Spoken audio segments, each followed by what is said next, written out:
नमस्कार दोस्तों, I hope आप सब अच्छे होंगे। ये जो PYQ सीरीज चला रहा हूँ मैं MSSO के लिए, उसका ये 10वां पार्ट होगा। इस पिछले 9th पार्ट में मैंने 30 क्वेश्चन कवर किए थे। उसमें से एक क्वेश्चन में ये जो चैरिटी ऑर्गेनाइजेशन सोसाइटी को लेके था, इस फ्लो में मैं बोल गया, ये गलत आंसर टिक किया हुआ है।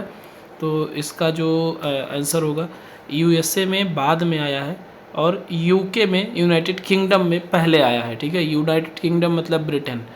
तो ब्रिटेन में ये 1869 में आया, यानी ये यूके का है, यूके का आंसर सही होगा। और USA के लिए हो जाएगा 1877। ठीक है, तो इसको ह्यूमन एरर, भूल चूक हो जाती है। तो अब जो बाकी के क्वेश्चन है वो करते हैं। टॉर्च का हमने करा ही दिया था। टॉर्च एक टेस्ट है जो toxoplasma gondii, rubella virus, cytomegalo virus और हर्प्स वायरस को टेस्ट करता है। Primary health care is otherwise known as, तो प्राइमरी हेल्थ केयर एक क्या है? Essential health care service provider है जो ग्रास रूट लेवल पे, सबसे ग्रास रूट लेवल पे अगर कोई काम करता है तो वो होता है हेल्थ एंड वेलनेस सेंटर, जिसको अब प्रधानमंत्री जन आरोग्य मंदिर नाम दे दिया गया है। और उसके बाद हेल्थ एंड वेलनेस सेंटर के बाद होता है PHC, primary health care centre. IMR, infant mortality rate, is the ratio of death under 1 year of age in a given year to the total number of live birth in the same year, usually expressed as a rate per। तो कितने 1000 live birth पे ये measure किया जाता है infant mortality rate. Infant किसको बोलते हैं? 0 to 28 को बोलते हैं नियोनेटल मोर्टालिटी जो निकालते हैं वो 0 to 28 डेज़ में डेथ हुए बच्चों को बोलते हैं नियोनेटल मोर्टालिटी रेट। उसके बाद में इन्फेंट मोर्टालिटी रेट होता है 28 दिन से लेके 1 साल तक के बच्चे को इन्फेंट बोलते हैं। और 1 साल से लेके, यानी 0 से लेके वो सब उसमें आ जाएंगे 5 ईयर्स तक, ये उनको हम चाइल्ड मोर्टालिटी बोलते हैं, चाइल्ड रेट बोलते हैं। तो चाइल्ड बोलते हैं, इसमें अगर डेथ होती है तो उसको चाइल्ड मोर्टालिटी रेट में कंसिडर करते हैं। और ये इन्फेंट, चाइल्ड और ये सब 1000 पॉपुलेशन पे होता है। मैटरनल मोर्टालिटी रेट वो काफ़ी हमारा जो है डिक्रीज़ हो गया है, MMR मैटरनल मोर्टालिटी रेट, ये 97 हो गया है। और ये मेज़र करते हैं 1 लाख पॉपुलेशन पे। ठीक है, 1 लाख पे, तो ये याद रखना। विच of the following is incorrectly matched, तो इनकरेक्टली कौन सा मैच्ड है? Tata institute of social sciences Mumbai में है, बिल्कुल सही है। Indian institute of social welfare and business management Calcutta में है। उसके बाद में स्कूल ऑफ सोशल वर्क रोशनी निलाया, ये मंगलोर में है। जेवियर लेबर रिलेशन इंस्टीट्यूट, ये दिल्ली में नहीं है, तो ये इनकरेक्ट है। In project cycle management arrange the following in a sequential manner, तो सबसे पहले किसी भी प्रॉब्लम को हम क्या करते हैं? आइडेंटिफिकेशन करते हैं, देन फॉर्मुलेशन करते हैं, देन इम्प्लीमेंट करते हैं, देन लास्ट में इवेल्युएशन करते हैं।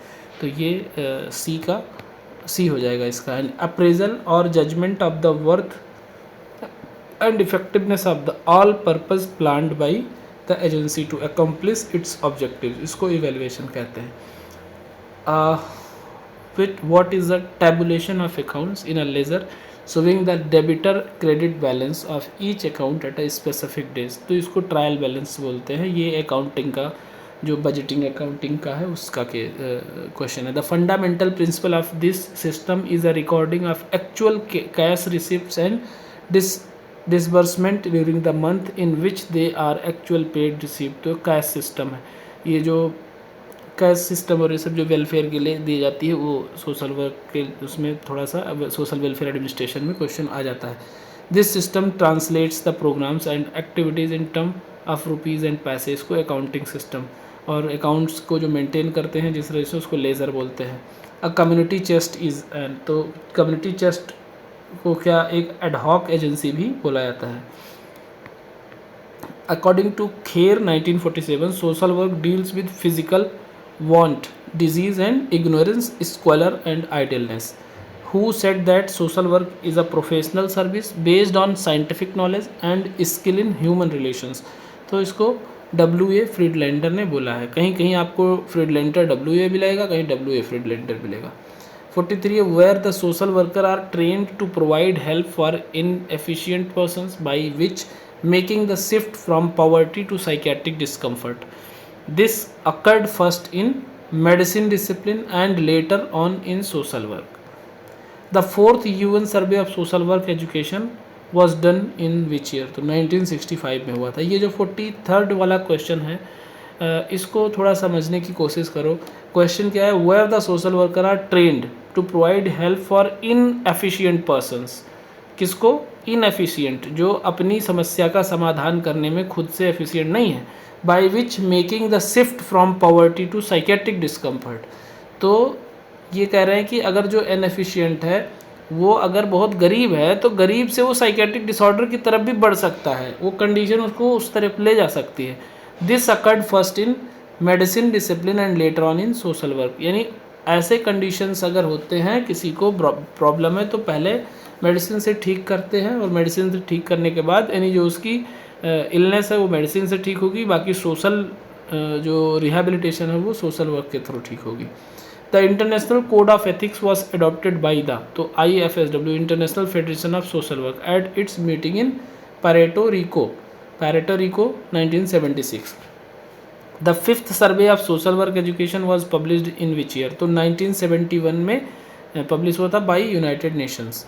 The social service league was founded in 1911 under the residentship of Chandavarkar. The impact of western education in that is English affected the Indian के क्या affect किया, माइंड को, जो वेस्टर्न एजुकेशन है। राजा Ram Mohan Roy was the founder of ब्रह्म समाज, तो इन्होंने और किसके लिए काम किया था, सती प्रथा, और ईश्वरचंद विद्यासागर ने किसके लिए काम किया था, आप लोग बताएं। आई थिंक ईश्वरचंद विद्यासागर ने सती प्रथा के लिए, और इन्होंने विधवा पुनर्विवाह के लिए ब्रह्म समाज में राजा राम मोहन राय ने, और इनको एंशियंट सोशल वर्क का पहला सोशल वर्कर भी माना जाता है राजा राम मोहन राय को। And Raja Ram Mohan Roy publish the first tract against sati in 1818, तो इन्होंने सती प्रथा के लिए ही काम किया था। Raja Ram Mohan Roy was the first Indian who lead the correction of many social evils, तो अभी जो मैं डिस्कस कर रहा था वही कि सोशल एबिल्स के अगेंस्ट सबसे ज़्यादा काम राजा राम मोहन राय ने किया था। And one of the factors responsible for the early social reforms were Christian missionaries, जो है ना वो उस टाइम काफ़ी सोशल रिफॉर्म के लिए काम कर रहे थे। बाकी और ये जो राजा राम मोहन राय है, मुस्लिम लीग है, राजा राम मोहन राय तो इंडिविजुअल है, इन्होंने बोला कि कौन से फैक्टर्स रिस्पॉन्सिबल थे, तो क्रिश्चियन मिशनरीज एक रिस्पॉन्सिबल माने जाते हैं। एंड इसमें जो जितने नाम हैं आप लोग ज़रूर इसके बारे में पढ़ लेना। एक तो राजा राम मोहन राय के बारे में पढ़ना है, एनी बेसेंट का क्या रोल रहा है, पंडित रामाबाई का क्या रोल रहा है, मुकुंद राय का क्या रोल रहा है, और इसमें राजा राम मोहन राय आप पढ़ना ही है। केशव चंद्र सेन का क्या रोल रहा है, शशि पदा बनर्जी, द्वारकानाथ टैगोर, इससे आपका प्रिपरेशन काफ़ी अच्छा हो जाएगा।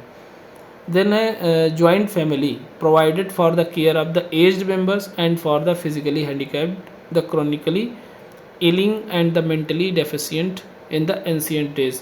तो जॉइंट फैमिली में ये तो रहता ही है, केयर अच्छा हो जाता है, ज़्यादा लोग होते हैं, एक सपोर्ट सिस्टम होता है, बट न्यूक्लियर फैमिली में ये चीज़ नहीं हो पाता उतना। Training for professional social work in India began in, तो 1936 से ट्रेनिंग बिगेन हुआ, कहाँ से, जिसको आप टिस बोलते हो, Tata institute of social science, पहले वो था sir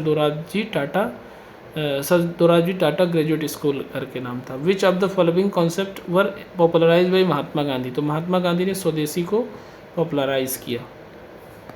MNREGA MNREGA guarantee employment to beneficiaries for a period of how many days, 100 days के लिए। Social work profession was discovered in 1976 at USA as a result of War of Independence. Max Weber defines sociology as the science which attempts the interpretative understanding of social action in order thereby to arrive to a causal explanation of its causes and effects. ये max weber ने कहा है। And who is the father of sociology, तो father of sociology किसको बोलते हैं, August Comte को। Amyl Durkheim का सुसाइड थ्योरी है, एंड डिवीज़न ऑफ लेबर भी इन्हीं का कॉन्सेप्ट है। तो ये सब याद रहना चाहिए आप लोगों को। नेक्स्ट क्वेश्चन है, who defines sociology as in the broadest sense, sociology is the study of human interaction and inter relation, their conditions and consequences, तो ये मॉरिस गिन्सबर्ग का है। What is the psycho analysis? तो psycho analysis क्या है? To bring repressed unconscious material into consciousness. तो जो सब कॉन्शियस माइंड में है उसको कॉन्शियस माइंड में, या अनकॉन्शियस माइंड में है उसको कॉन्शियस माइंड में लाना ही साइको एनालिसिस है। सोशलिज्म इज एसोसिएटेड विद, तो सोशलिज्म किससे एसोसिएटेड है? Karl Marx. कार्ल मार्क्स की थ्योरी क्या थी? Class conflict. Aversion is one of the conditioning procedure used in, तो ये बिहेवियरल थेरेपी में अवर्जिव थेरेपी हम यूज़ करते हैं। अवर्जन एक कंडीशन है, एक दंड देने की प्रक्रिया है। तो माल अडाप्टिव फंक्शनिंग को एडाप्टिव फंक्शनिंग से रिप्लेस करने के लिए अवर्जन हम नेगेटिव पनिशमेंट की तरीके से यूज़ करते हैं। Who associated with voluntaristic theory of action, तो पार्सन ने वॉलंटरिस्टिक थ्योरी ऑफ एक्शन दिया था। Who coined the term sociology, तो सोशोलॉजी का टर्म अगस्त काम्टे ने दिया था। इसके पहले इन्होंने सोशल फिजिक्स नाम दिया था, मतलब सोशल फिजिक्स पहले इन्होंने नाम दिया, उसके बाद में इसको चेंज करके सोशोलॉजी किया। The tendency to react to stimuli that are different from out but somewhat similar to a condition stimulus known as stimulus generation. तो स्टिमुलेशन जो लर्निंग थियरी दिया है, किसने दिया है? स्टिमुलस कंडीशन और अनकंडीशन स्टिमुलस के थ्रू लर्निंग की बात की है वो इवान पावलो ने की है, डॉग पे किया था। बॉडीली डिजीज कॉज्ड और aggregated by psychological factors is termed as psychosomatic disorder. Psychosomatic disorder या सोमेटोफॉर्म डिसऑर्डर जिसको बोलते हैं वो F45 के अंडर ICD के अंदर आता है, जिसमें इंसान फिजिकल सिम्टम्स शो करता है, multiple physical symptoms, doctor shopping करता है बट उसको कोई प्रॉब्लम एक्चुअल में होती नहीं है, तो वो साइकोलॉजिकली उसको लगता है ऐसा। परसिस्टेंट अनवांटेड थॉट्स इम्पल्सेस और आइडियाज़ आर नोन एज, तो ये ऑब्सेशंस है। ऑब्सेशंस यानी जो थॉट्स आते हैं लगातार, अगर इसमें कंपल्सन भी होता है तो फिर वो धीरे धीरे कन्वर्ट हो जाता है OCD में, ऑब्सेसिव कंपल्सिव डिसऑर्डर में। नेक्स्ट क्वेश्चन है which focuses on the ways that individuals are saved by and react to their social environment, तो इसको साइको सोशल थियरी बोलते हैं। Which one of the following is an example of formal social control, तो legislation एक ऐसी व्यवस्था है जिसमें एक फॉर्मल सोशल कंट्रोल मेंटेन करने के लिए यूज़ किया जाता है। जो हमारा कॉन्स्टिट्यूशन है, जो हमारे IPCs, अब तो भारतीय न्याय संहिता हो गया, ये सब क्या है? एक लेजिस्लेशन है जो सोशल कंट्रोल को मेंटेन करते हैं। Who said that society is a consciousness of kind, तो F.H. गिडिंग्स ने कहा है society is a consciousness of kind. तो अब ये आज 40 क्वेश्चन हमने कवर किया, बाकी का इसके बाद जो 30 क्वेश्चन है वो अगले वीडियो में कवर करेंगे। आई होप आप लोगों को ये इनिशिएटिव्स अच्छा लग रहा होगा, और ये जो मैं बोल रहा हूँ 30 क्वेश्चन 40 क्वेश्चन सिर्फ इतने से काम नहीं होगा, इसको आप नोट करके इसके जो और ऑप्शन हैं उनको भी एक्सप्लोर करते रहो। ठीक है, मिलते हैं फिर नेक्स्ट वीडियो में। Thank you. और जो पेड बैच लेना चाहते हैं अभी, उनको जो मैंने अभी तक पढ़ाया 15 लेक्चर हो चुका है, तो उन्हें अभी उन 15 लेक्चर्स का रिकॉर्डेड वीडियो मिल जाएगा और PDF मिल जाएगा। तो अगर ज्वाइन करना चाहते हो तो डिस्क्रिप्शन में अभी है लिंक, आप ज्वाइन कर सकते हो। मिलते हैं नेक्स्ट वीडियो में। Thank you.